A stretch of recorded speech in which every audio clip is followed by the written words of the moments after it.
أعوذ بالله من الشيطان الرجيم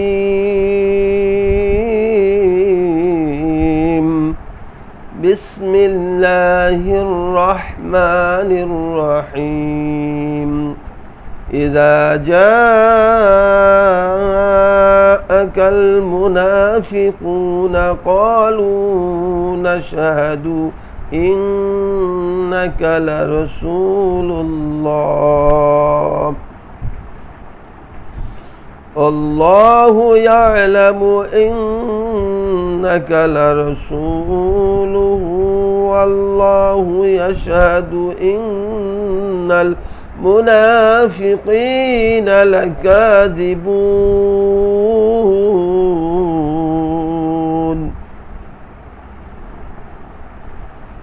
اتخذوا أيمانهم جنة فصدوا عن سبيل الله إنهم ساء ما كانوا يعملون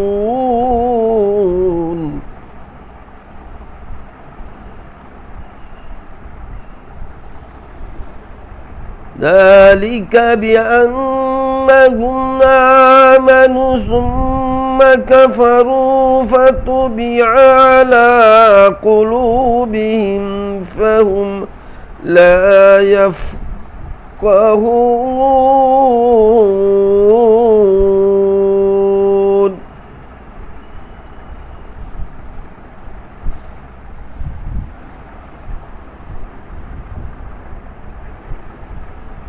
وإذا رأيتهم تعجبك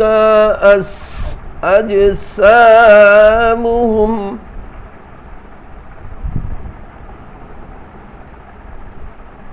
وإذا رأيتهم تعجبك أجسامهم وإن يقولوا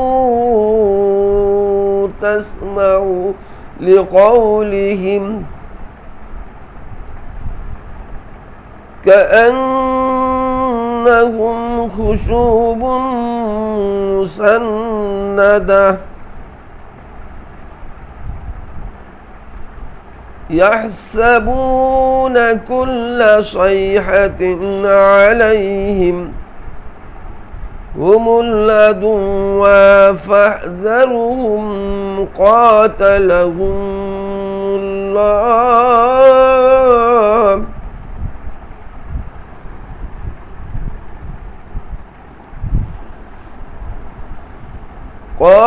قاتلهم الله أن يؤفكون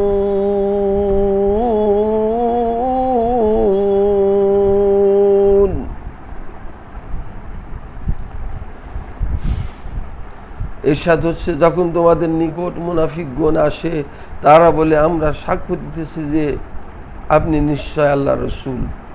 আল্লাহ জানেন যে তুমি নিশ্চয়ই তার রসুল এবং আল্লাহ সাক্ষ্য দিতেছেন যে মুনাফিকগণ অবশ্যই পাপিষ্ঠ মিথ্যাবাদী। তারা তাদের শপথগুলোকে ঢালস্বরূপ ব্যবহার করে এবং তারা আল্লাহর পক্ষ হতে মানুষকে নিবৃত্ত করে। তারা যা করিতেছে তা কত মন্দ।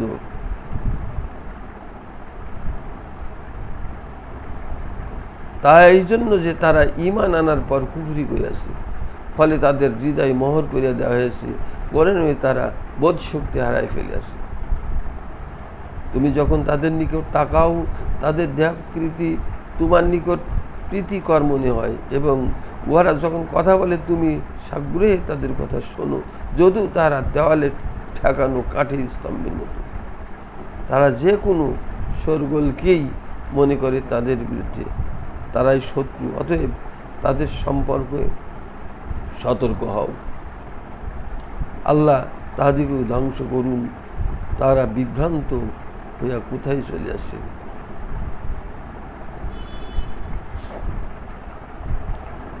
এই আয়াতের তাফসিরে আল্লাহ তাআলা বলছেন, আল্লাহ তাআলা মুনাফিকগণ সম্পর্কে জানাইতেছেন যে তারা শুধু মুখে মুখে ইসলাম কবুল করতেছে, আর তাও তখন করিতেছে যখন তারা রাসূলুল্লাহ সাল্লাল্লাহু আলাইহি ওয়াসাল্লামের কাছে হাজির হয়, অথচ তারা আন্তরিকভাবে ইসলাম কবুল করে না, নাই, পরন্তু অন্তরে বিপরীত বিশ্বাস পোষণ করে।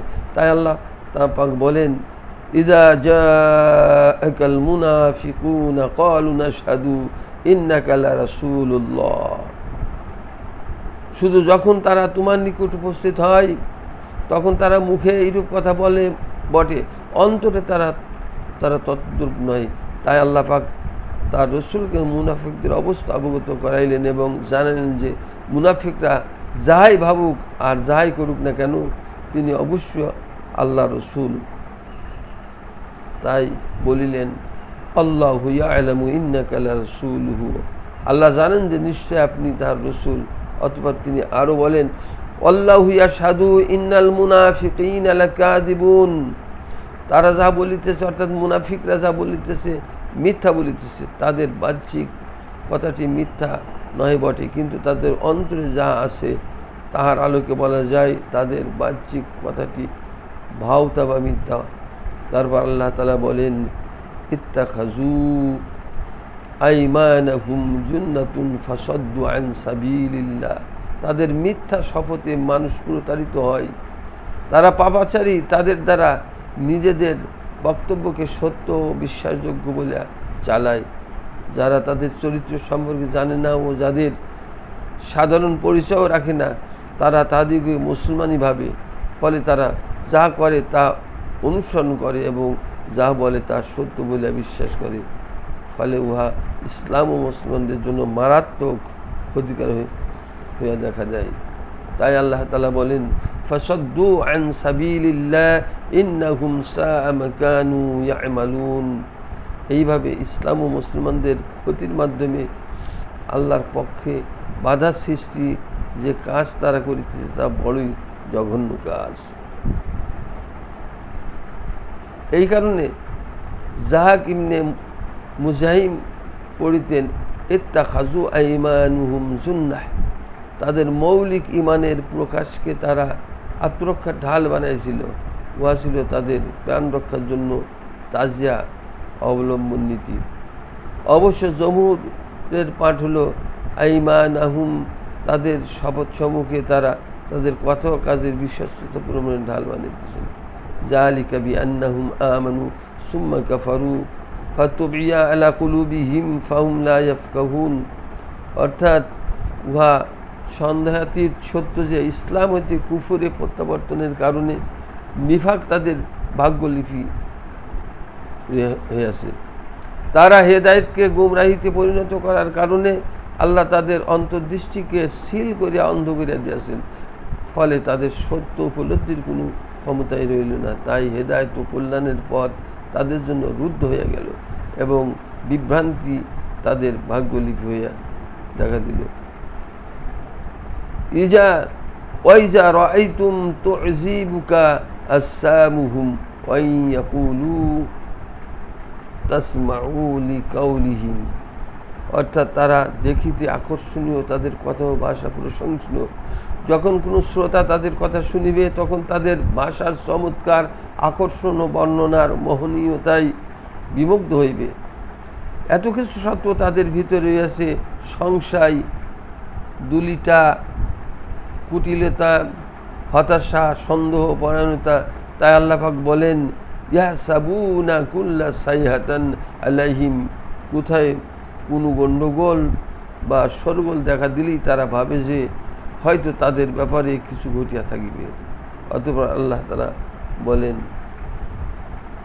তোমাদের ব্যাপারে তারা কার্পণ্য দেখায়, তারপর যখন তাদের ভয়ের সময় আসে তখন তারা তোমাদের দিকে এমনভাবে চোখ ঘুরাইয়া ফিরায় তাকায় যেন তাদের উপর মৃত্যুর বিভীষিকা চাপিয়া রয়েছে। অতঃপর যখন ভয়ের পালা শেষ হয় তখন তোমাদেরকে কর্কশ ভাষায় কথা শোনায় এবং গনিমতের সম্পদ পাইবার লালসায় আজে বাজে কথা বলে। ইহারা বেঈমান, আল্লাহ তাদের আমল বরবাদ করিয়া দেন। আল্লাহ জন্য ইহা করা খুবই সহজ। সুতরাং তাদের ডাক হাঁকো, বাগাড়ম্ব, সৈন্য ঢোলকের বেজায় বাধ্য বই নহে। আল্লাহ পাক বলেন, হুমুল আদুওয়াউ ফায়াজারুহুম কাতালাহুমুল্লাহু আন্না ইউফাকুন, অর্থাৎ ওরা তোমাদের শত্রু, তাহাদিকে বর্জন করো, দুষ্ট লোকের মিষ্টি কথাই ভুলিও না, আল্লাহ তাহাদিগকে ধ্বংস করুন। একটু ভাবিয়া দেখো তাহারা সরল পথ ছাড়িয়া বাঁকা পথে কোথায় যাইতেছে। ইমাম আহমদ রহমানুল্লাহ আবু হুরায়রা রাদিয়াল্লাহু হইতে বর্ণনা করেন যে নবী করিম সাল্লাল্লাহু আলাইহি ওয়াসাল্লাম বলেন, নিশ্চয় মুনাফিকগণ চিনবার বহু আলামত রয়েছে।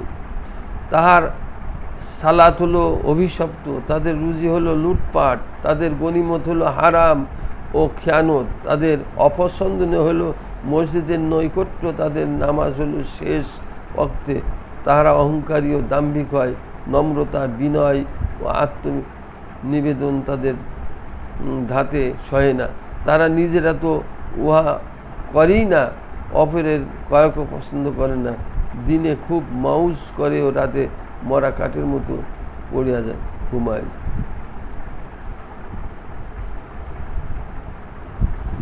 وَإِذَا قِيلَ لَهُمْ تَعَالَوْا يَسْتَغْفِرْ لَكُمْ رَسُولُ اللَّهِ لَوَّوْا رُءُوسَهُمْ وَرَأَيْتَهُمْ يَصُدُّونَهُمْ مُسْتَكْبِرُونَ سواء عليهم ما استغفرت لهم أم لم تستغفر لهم لن يغفر الله لهم إن الله لا يهدي القوم الفاسقين هم الذين يقولون لا تنفقوا على من عند رسول الله حتى ينفضوا ولله خزائن السماوات والأرض ولكن المنافقين لا يفقهون يقولون لئن رجعنا إلى المدينة ليخرجن الأعز منها الأذل ولله العزة ولرسوله وللمؤمنين ولكن المنافقين لا يعلمون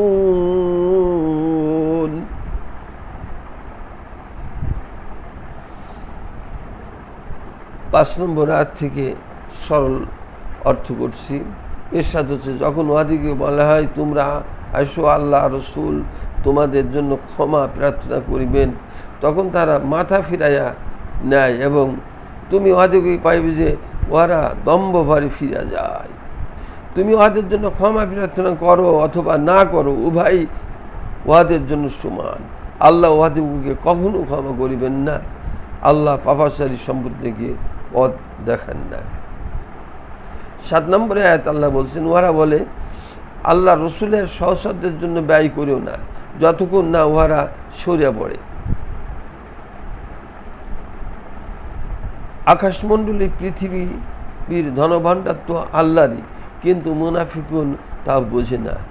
8 নম্বরে আয়াতে আল্লাহ তাআলা বলছেন, উহারা বলে আমরা মদিনায় প্রত্যাবর্তন করিলে তথা হতে প্রবল দুর্বলদেরকে বহিষ্কার করিবি, কিন্তু শক্তি তো আল্লাহরই, আর তাহার রসুলও মুমিনদিগের, তবে মুনাফিকুন উহা জানে না। 5 নম্বর আয়াতের তাফসিরে বলা হচ্ছে, আল্লাহ তাআলা মুনাফিক সম্প্রদায় সম্পর্কে খবর দিয়েছেন, ওয়াইদা কিলা লাহুম তাআলাউ ইয়াস্তাগফির লাকুম রাসূলুল্লাহি লিওয়াউ রুসাহুম, অর্থাৎ তাহাদিগকে যা বলা হয় তাহারা দম্ভ ভরে তাহা হতে ঘাড় ফিরায় নেয় এবং অবজ্ঞা ভরে উহা প্রত্যাখ্যান করে। মোট কথা, যথার্থ মুসলমানরা যখন তাদেরকে পরামর্শ দিল যে চলো রাসূলুল্লাহ সাল্লাল্লাহু আলাইহি ওয়াসাল্লাম তোমাদের ক্ষমার জন্য আল্লাহর কাছে প্রার্থনা করবেন, তখন তারা দম্ভ ভরে ঘাড় ফিরায় নিল এবং তাদের পরামর্শ অপেক্ষা করল। তাই আল্লাহ তাআলা বলেন, ওয়ারাআইতাহুম ইয়াসুদ্দুনা ওয়া হুম মুস্তাকবিরুন, তাহাদিগকে দেখিতে পাইয়াছ যে তারা দম্ভভরে ঘাড় বাঁকাইয়া সতুপদেশ হইতে বিরত থাকে, ফলে তাদের ক্ষমার দ্বার বন্ধ হয়ে যায়। তাই আল্লাহ তাআলা বলেন, সাওয়াউন আলাইহিম আস্তাগফারতা লাহুম আম লাম তাস্তাগফির লাহুম লা ইয়াগফিরুল্লাহু লাহুম ইন্নাল্লাহা লা ইয়াহদিল কওমাল ফাসিকিন, অর্থাৎ তাদের জন্য আপনার ক্ষমা প্রার্থনা করা আর না করা সমান কথা, কারণ আল্লাহ উহাদিকে কোনো অবস্থায় ক্ষমা করিবেন না। নিশ্চয়ই আল্লাহ কখনো পাপাচারীকে পথ দেখেন না। সূরা বারাতে এই ধরনের আয়াতের তাফসীর ব্যবস্থা করা হয়েছে। সেখানে ইবনে আবু উমার আদনানী রাদিয়াল্লাহু হইতে আবু হাতিমের সূত্রে ইবনে আবু হাতিম রাদিয়াল্লাহু বর্ণনা করেন, আবু সুফিয়ান সম্পর্কে এই আয়াত অবতীর্ণ হয়েছে। তাকে ক্ষমা প্রার্থনার জন্য রাসূলুল্লাহ সাল্লাল্লাহু আলাইহি ওয়াসাল্লামের কাছে আনার পরামর্শ দেওয়া হলে সে দম্ভভারে ও অস্বীকার করিয়া অন্যদিকে মুখ ফিরিয়া নিল এবং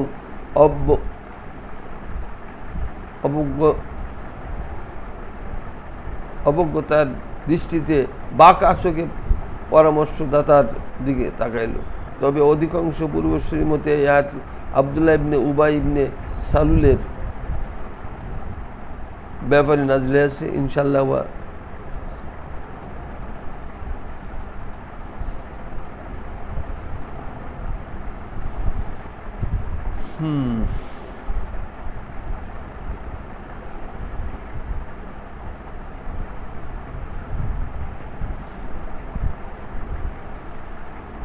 ইবনে আবু হাতিম রাদিয়াল্লাহু সাঈদ ইবনে জুবাইর রাদিয়াল্লাহু করেন, রাসূলুল্লাহ সাল্লাল্লাহু আলাইহি ওয়াসাল্লামের পূর্ণ অভ্যাস ছিল যে যখন তিনি কোনো মজলিসে অবতরণ করতেন তখন সেখানে নামাজ না পড়িয়া রওনা করিতেন না।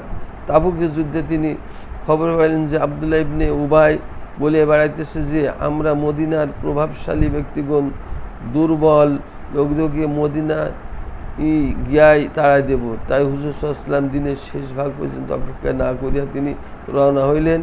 তখন আব্দুল্লাহ ইবনে উবাইকে বলা হলো, তুমি হুজুর সাল্লাল্লাহু আলাইহি ওয়াসাল্লামের দিকে নিকট গিয়া আল্লাহর কাছে ক্ষমা চাও। আলু সায়াতে সেই কথা বলা হয়েছে। এই হাদিস সনদ সাঈদ ইবনে জুবাইর পর্যন্ত তো ঠিক আছে, কিন্তু তিনি যে ঘটনাগুলি তাবুকের যুদ্ধের সঙ্গে সংযুক্ত হয়েছে এ ব্যাপারে প্রশ্ন হয়েছেন, বরং ঠিক নয়। কারণ তাবুকের যুদ্ধে আব্দুল্লাহ ইবনে উবাই ইবনে সালুল ছিলই না, সে তো একদল সৈন্য নিয়ে সেখানে ফিরে গিয়েছিল। ইতিহাস ও সিরাত গ্রন্থে দেখা যায় যে এই ঘটনা হলো বনু মুস্তালিকের যুদ্ধের সময়ের ঘটনা। বনু মুস্তালিকের যুদ্ধের উক্ত ঘটনা সম্পর্কে আসিম ইবনে উমর ইবনে কাতাদা, আবদুল্লাহ ইবনে আবু বকর, মুহাম্মদ ইবনে ইয়াজিদ ইবনে হাব্বান হইতে ইবনে ইসহাকও তার নিকট হইতে ইউনুস ইবনে বুকাইর বর্ণনা করেন। এই যুদ্ধের সময় হুজুর সাল্লাল্লাহু আলাইহি ওয়াসাল্লাম এক জায়গায় অবস্থান নিয়েছিলেন। সেখানে হযরত জুহজাস ইবনে সাঈদ গিফারি ও হযরত সাঈদ ইবনে সিনানের ভিতর পানি লইয়া ঝগড়া চলিতেছিল। জুরজাহ ছিলেন হযরত উমর ফারুক রাদিয়াল্লাহু কর্মচারী। ঝগড়াতে দীর্ঘ সময় ধরে চলিতেছিল। অবশ্যই সিনান আনসারগণের ও জুহজাস মুহাজিরগণের সাহায্য কামনা করেন। এই ঘটনা প্রবাহের সময় হযরত যায়েদ ইবনে আব্বাস সহ একদল আনসার রাসূলুল্লাহ সাল্লাল্লাহু আলাইহি ওয়াসাল্লাম আবদুল্লাহ ইবনে উবাই নিকট বসেছিলেন। সে যখন এই ঘটনা শুনিল তখন বলল, দেখো তো আমাদের শহরে মুসলিমরা আমাদের উপর হামলা চালাইছে। আল্লাহর কসম আমাদের ও কুরাইশ মুহাজিরদের সম্পর্কে এমন হয়ে দাঁড়িয়েছে যে আমাকে কামড়ানোর জন্য যেন আমরা কুকুরকে ঘি ননি খাওয়াইয়া মোটা তাজা করিয়াছি। আল্লাহ শপথ, মদিনায় ফিরিয়া গিয়া আমরা সবলরা সেই সব ছিন্নমূল দুর্বলগণকে তাড়াই দেব। তার পাশে ধীরে ধীরে তাদের নিকট সমবেত আনসারগণকে বুঝাইতে লাগিল যে, দেখো এইসব আপদ তোমরা নিজেরাই ডাকে আনিয়াছো, তোমরা তাহাদিগকে ডাকে আনিয়া নিজের শহর স্থান দিয়াছো, তাহাদিগকে তোমাদের বাড়ি ঘর ও সম্পদের আধাদি হিস্সা দান করিয়াছ। এখনও যদি তোমরা তাদেরকে আর্থিক সাহায্য দান বন্ধ করো, তাহলে অভয় পড়িয়া তারা মদিনা ছেড়ে চলে যাইবে। জায়েদ ইবনে আকরাম রাদিয়াল্লাহর বয়স তখন কম ছিল, তিনি এইসব কথা শুনিয়া সোজাসুজি রাসূলুল্লাহ সাল্লাল্লাহু আলাইহি ওয়াসাল্লামের কাছে চলে গেলেন এবং তার কাছে সব কথা তুলে ধরেন। তখন সেখানে উমর ফারুক রাদিয়াল্লাহু বসেছিলেন। তিনি উত্তেজিত হইয়া আজ ইয়া রাসূলুল্লাহ, আপনি আব্বাদ ইবনে বিশরকে নির্দেশ দেন আব্দুল্লাহ ইবনে উবাইয়ের গর্দান উড়াইয়া দিতে। রাসূল বললেন, তাহলে এই কথাই জনসাধারণের ভিতর রটিয়া যাইবে যে মুহাম্মদ তাহার সঙ্গীদের গলা কাটা শুরু করিয়াছে। এই কাজটি ঠিক হবে না। যাও, এখনই সবাইকে মদিনায় রওনা হওয়ার কথা ঘোষণা করিয়া দাও। আব্দুল্লাহ ইবনে উবাই খবর জানিতে পাইল যে তাহারা সব কথা ফাঁস হয়ে গেছে। তখন সে অস্থির হয়ে পড়ল। সঙ্গে সঙ্গে রাসূলুল্লাহ সাল্লাল্লাহু আলাইহি ওয়াসাল্লামের নিকট ছুটিয়া গেল এবং ইনায়া বিনায় মিথ্যা বাহানা করিয়া নিজের কথা নির্দেশ পূরণের প্রয়াস পাইল। এমনকি শপথ করিয়া সে বলিল, ওই সব কথা তো আদৌই বলে নাই। যেহেতু সে নিজ গোত্রের সম্মানিত ব্যক্তি ছিল, তাই উপস্থিত সবাই বলল, হুজুর, জায়েদ ছোট মানুষ, সে হয়তো ভুল শুনিয়া ও ভুল বুঝিয়া ওই সব কথা বলিয়াছে। এখন তো অন্যরকম প্রমাণ হইল। হুজুর সাল্লাল্লাহু আলাইহি ওয়াসাল্লামের সঙ্গে সঙ্গেই নির্ধারিত সময়ের আগেই সকলকে মদিনা রওনা হইতে নির্দেশ দিলেন। পথে হযরত উসাইদ ইবনে হুমাইর রাদিয়াল্লাহর সহিত দেখা হইল। তিনি হুজুরের যথাযোগ্য সম্মান প্রদর্শনপূর্বক আরজ করলেন, ইয়া রাসূলুল্লাহ, নির্ধারিত সময়ের আগেই ফিরে যাইতেছেন কেন? হুজুর সাহেব বললেন, তোমরা কি শুনিতে পাও নাই যে তোমাদের সাথে আব্দুল্লাহ ইবনে উবাই কি বলিয়াছে? সে তো বলিতে যে সে মদিনায় ফিরে গিয়া সবলরা দুর্বলগণকে শহর হইতে বাহির করিবে। হযরত উসাইদ বললেন, হে আল্লাহ রসুল, সবল তো আপনিই, সেই তো দুর্বল। আপনি তাহার কথাই কোনো মূল্য দেবেন না। মূলত লোকটি বড়ই অন্তর্জালায় ভুগিতেছে। সকল মদিনাবাসী একমত হইয়াছিল তাকে শ্রদ্ধা হিসাবে বরণ করার জন্য। তার মাথায় তাজ প্রস্তুত করা হইতেছিল। ইত্যবসরে আল্লাহ রব্বুল আলামিন আপনাকে নিয়ে আসিলেন, ফলে তার হাত হইতে রাজ্য খসিয়া গেল, ফলে সে দিশা হইয়া পড়িয়াছে। তথাপি রাসূলুল্লাহ সাল্লাল্লাহু আলাইহি ওয়াসাল্লাম আগায় চলিলেন। দ্বীপ পরে চলা শুরু করিয়া বিকাল হইল, রাত্রি হইল, সকাল হইল, এমনকি রৌদ্রের প্রখরতা বাড়িল। তখন তিনি ছাউনি ফেলিয়া বিশ্রামের অনুমতি নিলেন, যেন মানুষ অতিষ্ঠ হইয়া উহা লইয়া কথাবার্তা লিপ্ত না হয়। যেহেতু সাহাবাগণ ক্রমাগত বিনিদ্র পথ চলার কারণে অত্যন্ত ক্লান্ত ছিলেন, তাই বিশ্রামের সাথে সাথে গভীর ঘুমে মগ্ন হইলেন। ইত্যবসরে আলোচ্য আয়াত নাজিল হইল। হাফিজ আবু বকর বাইহাকি জাবির ইবনে আব্দুল্লাহ হইতে বর্ণনা করেন, আমি হুজুর সাল্লাল্লাহু আলাইহি ওয়াসাল্লামের সঙ্গে যুদ্ধে গিয়েছিলাম। জনক মুহাজির এক আনসারকে পাথর মারিয়াছিল। ইহা লইয়া ঝগড়ার সূত্রপাত হইল। এমনকি উভয়ে নিজ নিজ দলের সাহায্য চাইল। হাক ডাক শুরু হইল। হুজুর সাল্লাম অত্যন্ত অসন্ত হইলেন। তিনি বলিলেন, ইহা কোনো জাহিলিপনা শুরু হইল, এইসব বাজে অভ্যাস ছাড়ো। আব্দুল্লাহ ইবনে উবাই তত্ত্বে বললেন, আজ মুহাজিররা এই কাজ করে শুরু করেছে। আল্লাহর কসম, আমরা মদিনায় ফিরে গিয়া সম্ভ্রান্তগণ ইতরগণকে তাড়াই দেব। তখন মদিনায় স্বভাবত আনসারগণ সংখ্যায় মুসলমান হইতে বহুগুণ বেশি ছিল। পরে অবশ্য মুহাজিরের সঙ্গে বৃদ্ধি পাইয়াছিল। হযরত উমর যখন আব্দুল্লাহ ইবনে উবাইয়ের ঘোষণার খবর পাইলেন, তখন রাসূল সাল্লাল্লাহু আলাইহি ওয়াসাল্লামের কাছে তাকে হত্যার অনুমতি প্রার্থনা করলেন, কিন্তু তিনি তাকে এই বলিয়া থামাই দিলেন যে, লোকে বলিবে মুহাম্মদ সাল্লাল্লাহু আলাইহি ওয়াসাল্লাম তার সহচর হত্যা করিতেছে। সুফিয়ান ইবনে উয়াইনা রাদিয়াল্লাহু হতে হুসাইন ইবনে মুহাম্মদ আসমারি রাদিয়াল্লাহু সূত্রে ইমাম আহমদ উক্ত হাদিস বর্ণনা করেন। হুমায়দির সূত্রে ইমাম বুখারীও বর্ণনা করেন। সুফিয়ান হইতে আবু বকর ইবনে আবু শাইবা রাদিয়াল্লাহু প্রমুখের সনদে ইমাম মুসলিমও বর্ণনা করেছেন।